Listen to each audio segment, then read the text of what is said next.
नमस्कार, कैसे हैं आप लोग। आज तबीयत मेरी थोड़ी ठीक नहीं है, लेकिन गला ख़राब है काफ़ी। लेकिन आज बर्थडे है भारत के दो महान विभूतियों का, two eminent personalities of our country, Mahatma Gandhi ji and Lal Bahadur Shastri ji. आज हम लोग शास्त्री जी के बारे में कुछ बातें करते हैं। एक ऐसा व्यक्तित्व, अगर देखें तो 5 फीट 2 इंचेस हाइट, है ना। बहुत गरीब परिवार में जन्मे, कई किलोमीटर जाते थे स्कूल में चल के नंगे पैर, क्योंकि चप्पल नहीं थी, उतने पैसे नहीं थे, है ना।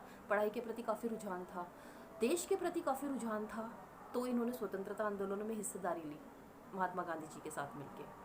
जब 1952 में पहले लोकसभा के चुनाव हुए, इन्होंने फूलपुर लोकसभा से चुनाव लड़ा, जो कि इलाहाबाद के पास एक जगह है, और ये बने पहली लोकसभा में minister of railways and transportation. और आप ये देखिए, उस समय पे इन्होंने अकाउंटेबिलिटी का एक ऐसा उदाहरण पेश किया कि एक एक्सीडेंट हुआ रेलवे का और इन्होंने त्यागपत्र दिया, क्योंकि रेलवे मिनिस्टर हूँ तो मेरी जवाबदेहिता बनती है। After the demise of Shri Jawaharlal Nehru ji, he became the second prime minister of our country. और इनके सामने बहुत सारी कठिन परिस्थितियां थी, हमारे देश की तो थी ही, लेकिन साथ में ये था, देखिए दो तरह से था। एक तो अपने देश की जो समस्या है उनको हमको ओवर पावर करना है, और साथ में हमें दुनिया से भी आगे दुनिया के साथ मिलके चलना है, जो कि बहुत आगे निकल चुके थे हम लोगों से। कुछ डिसीजंस इन्होंने लिए देश को आगे बढ़ाने के लिए। डॉक्टर होमी जहांगीर भाभा, है ना, जिनको भारत का जो न्यूक्लियर प्रोग्राम है उसका जनक माना जाता है, उन्होंने और विक्रम साराभाई जी ने मिलके पूरा एक ये जो आज जो इसरो ये सब है उन्हीं की देन है। तो उनके सजेशन पे इन्होंने ट्रॉम्बे के अंदर प्लूटोनियम रीप्रोसेसिंग प्लांट की स्थापना करी। अगर डेवलपमेंट की बात करें तो उसमें दो रेवोल्यूशंस हैं, उनकी बहुत बात होती है। एक होता है वाइट रेवोल्यूशन और एक होता है ग्रीन रेवोल्यूशन। ये है फूड के से संबंधित revolutions. Green revolution is related to agriculture and white revolution is related to milk and milk products. Green revolution हुआ था क्योंकि उस समय पे हम लोग जो है अनाज जो था, अनाज में हम लोग अपनी पूर्ति नहीं कर पा रहे थे, और अमेरिका से अनाज आता था, लेकिन मतलब उसमें भी काफ़ी हम लोगों की एक तरह से इंसल्ट हो चुकी थी। और ये बहुत ज़रूरी होता है कि हम लोग कम से कम अपने देश के लोगों का तो पेट भरें। तो उसमें इन्होंने ग्रीन रेवोल्यूशन की शुरुआत करी। Credit goes to Shastri ji actually, है ना। इन्होंने इसकी शुरुआत करी, और जो हाइब्रिड वीट वैरायटी थी, रस्ट रेजिस्टेंट जो वीट वैरायटी थी, उसका यूज़ किया गया, और उसमें पंजाब, हरियाणा और पश्चिम उत्तर प्रदेश के किसानों को बहुत लाभ हुआ, और साथ में हम लोग सेल्फ डिपेंडेंट हो गए इन वीट। एक बात। दूसरी, वाइट रेवोल्यूशन मिल्क की। वर्गीस क्यूरिन एक ऑफिसर थे, है ना, जो कि गुजरात में पोस्टेड थे। उनके साथ उनके सजेशन पे इन्होंने उनसे मुलाकात करी, उनके सजेशन पे इन्होंने स्थापना करी नेशनल डेयरी डेवलपमेंट बोर्ड की, है ना। आनंद में ये जो ब्रांड है ना अमूल, आनंद मिल्क यूनियन लिमिटेड, आनंद मिल्क यूनियन लिमिटेड, ये वहीं से शुरुआत हुई इसकी। और आप देखिए उसके बाद कोऑपरेटिव के थ्रू ये एक बड़ा, इतना बड़ा एक रेवोल्यूशन आया मिल्क के अंदर, अमूल के नाम से। उसके बाद हुआ एक बहुत बड़ा, भारत के इतिहास के अंदर एक बहुत बड़ी घटना, 1965 का भारत पाकिस्तान युद्ध। पाकिस्तान हमेशा पुक करता रहा है ना, और उस समय तो शुरुआत ही थी, और पाकिस्तान मिलिट्रीली हम लोगों से इक्विपमेंट वाइज बहुत बेहतर था। हम लोग पीछे थे। 1962 के वॉर की वजह से हमारे सोल्जर्स का जो आत्मबल था वो भी काफ़ी कमज़ोर था, है ना। लेकिन leadership plays an important role. इन्होंने बूस्टअप किया, और आर्मी तो हमारी है ही बेस्ट बिल्कुल, और इन्होंने वो कर दिखाया जब लाहौर पे इन्होंने आक्रमण किया, और दुनिया को ये दिखाया कि भारत चुप नहीं बैठने वाला है, ईंट का जवाब पत्थर से देने वाला है। पाकिस्तान घुटनों पे आ गया, उसको धूल में मिला दिया शास्त्री जी ने, है ना। उसके बाद ताशकंद का समझौता हुआ। जब ये युद्ध हो रहा था, युद्ध की जो ये पूरा कार्यक्रम चल रहा था, और उस समय खाने की तो मतलब रसद, देखिए जब एक ये इमरजेंसी का हालात होते हैं, है ना, और आपको फाइनेंशियली भी और हर चीज़ को आपको युद्ध के पर्सपेक्टिव से सोचना होता है, तो रसद पहुंचानी है ना, और बहुत सारी चीज़ों को देश में समझना था।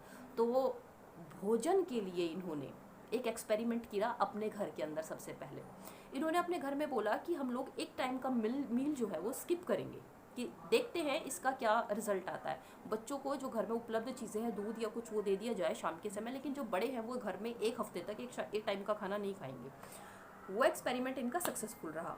उसके बाद इन्होंने ऑल इंडिया रेडियो पे अनाउंस किया कि सभी भारतवासी देश हित में एक टाइम का खाने का त्याग करें। आप ये देखिए इनका व्यक्तित्व का प्रभाव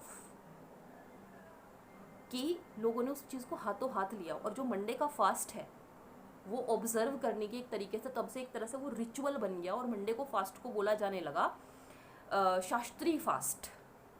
क्या व्यक्तित्व था, क्या प्रभाव था।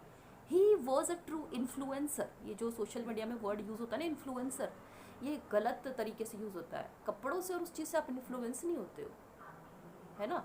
वो तो आप किसी से भी हो सकते हो, बट दीज आर पर्सनैलिटीज़, है ना, जिनसे हमें इन्फ्लुएंस एक्चुअली होना चाहिए, है ना। इन्होंने इतना बड़ा कमाल किया। और ईमानदारी के बारे में, वो युद्ध हमने जीता, बहुत ज़बरदस्त तरीके से जीता, है ना। पाकिस्तान तो कभी हमसे जीत ही नहीं पाया है, ना पाएगा कभी। उसके साथ में अब इनके जीवन के दर्शन के बारे में कुछ बातें करते हैं। ईमानदारी, आप ये देखिए, बल्कि इस ईमानदारी के ऊपर चर्चा होनी चाहिए थी। मुझे दुख है कि इनके उस बारे में, उस इनके पर्सनैलिटी के उस शेड के बारे में लोगों को इतना जागरूकता ही नहीं है कि हमारे देश के अंदर इस तरीके के भी नेता हुए हैं। इन्होंने गाड़ी खरीदी थी, आप समझ सकते हैं, इंस्टॉलमेंट पे। He was a prime minister of our country. इन्होंने गाड़ी ली फिएट इंस्टॉलमेंट पे, उसका पे करते थे इंस्टॉलमेंट, है ना। और जो इनको प्रधानमंत्री कार्यालय से जो इनको गाड़ी दी हुई थी उसको सिर्फ ये यूज़ करते थे सिर्फ अपने उस काम के लिए। प्रधानमंत्री, यहाँ पे हमारा कौन सा प्रिंसिपल आता है एडमिनिस्ट्रेशन का? Impersonality, neutrality. ये चीज़ें होती हैं जिनसे हम सीखते हैं। पर्सनैलिटी का मतलब आप 9 to 5 हो, वो चीज़ जो आप कर रहे हो, उस चीज़ को आप जो यूज़ कर रहे हो, उसके प्रिविलेजेस, है ना। वैसे आप एक व्यक्ति हो, भारत के नागरिक हो आप। एक बार इनके पुत्र जो है इनकी कार्यालय की गाड़ी को ले गए, तो जब वो गाड़ी वापस लेकर आया तो ये बहुत नाराज़ हुए और इन्होंने पूछा कितने किलोमीटर गए भाई तुम? किलोमीटर का वो हिसाब करा और वो उसके हिसाब से फिर इन्होंने पे किया सरकारी खजाने में। मतलब क्या व्यक्ति था, क्या व्यक्तित्व, है ना। और जो फिएट गाड़ी इन्होंने ली थी ना, वो इनकी मृत्यु के पश्चात, जब इनकी मृत्यु हुई, इनके पास कोई पोजेशन नहीं था, लैंड प्रॉपर्टी नथिंग। वो गाड़ी थी, वो इंस्टॉलमेंट पे गाड़ी थी, और वो जो इंस्टॉलमेंट की जो इनकी गाड़ी थी उसकी पूरी इंस्टॉलमेंट थी, वो इनकी पत्नी श्रीमती ललिता देवी जी ने अपनी पेंशन से इंस्टॉलमेंट वो पूरी करी। कैसे कैसे लोग हुए हैं भारत के अंदर, देखिए आप। हम लोग बात करते हैं सस्टेनेबल डेवलपमेंट की। सस्टेनेबल डेवलपमेंट में 3R यूज़ होते हैं, रीयूज़, रिड्यूस, रिसाइकल। और मैं हमेशा से, जब भी मैं वीडियो बनाती हूँ, मैं हमेशा से इस चीज़ के बारे में बात करती आई हूँ कि हमारे यहाँ पे ये प्रचलन है ना। पुराने कपड़े होते हैं, उसकी मम्मी सफाई करने का, डस्टिंग, है ना, और मोपिंग का, है ना, वो बना देती हैं घर में, है ना। इनकी पत्नी, इनके जो कुर्ते होते थे जो ख़राब हो गए, पुराने हो गए, फट गए, या उसको काट के इनके रुमाल बनाती थी। देखिए कितना कुछ सीखने को है बच्चों के लिए इनके जीवन दर्शन से। एक बार ये एक बात और बताती हूँ। एक बार ये एज प्राइम मिनिस्टर कुछ शॉपिंग करनी थी इनको, और ये गए कुछ साड़ियाँ लेनी थी एक साड़ी की दुकान में। तो दुकानदार ने देखा, अरे प्रधानमंत्री जी, तो उन्होंने जो है भाई अच्छे से जो सबसे बेस्ट मटेरियल था वो दिखाया इनको, फैब्रिक सारी चीज़ें। उन्होंने बोला कि नहीं, थोड़ी सस्ती दिखाइए। तो बोला कि अरे ये तो मेरा, आप मेरे को ओब्लाइज कर रहे हैं कि आप मेरी दुकान से खरीद रहे हैं। वो बोले कि नहीं नहीं, आप सस्ती दिखाइए। उस दुकान की जो सबसे सस्ती साड़ियाँ थी जो इनके बजट में आ सकती थी, उन्होंने वो खरीदी, पे किया और आए। तो these are the true influencers, है ना, ऑफ आवर सोसाइटी। उम्मीद करती हूँ आप उनके जीवन से प्रेरणा लेंगे। और उनका एक बहुत बड़ा स्लोगन है जो उन्होंने दिया, जय जवान जय किसान, कि देश में और आगे बढ़ाने में जवान और किसान सभी का उतना ही योगदान है। और आज के समय में बात करें तो हर एक व्यक्ति का, जो अपना इतना सभी कर सकता है वो करे देश को आगे बढ़ाने में। तो आशा है आपको वीडियो में कुछ जो चीज़ें हैं मैंने जो बताई हैं शास्त्री जी के जीवन से संबंधित, आपको अच्छी बिल्कुल लगी होंगी, तो उन्हें फॉलो कीजिएगा। एक को भी अगर फॉलो करेंगे ना, उसी से बहुत फ़र्क पड़ेगा। Thank you so much. नमस्कार। जय हिंद।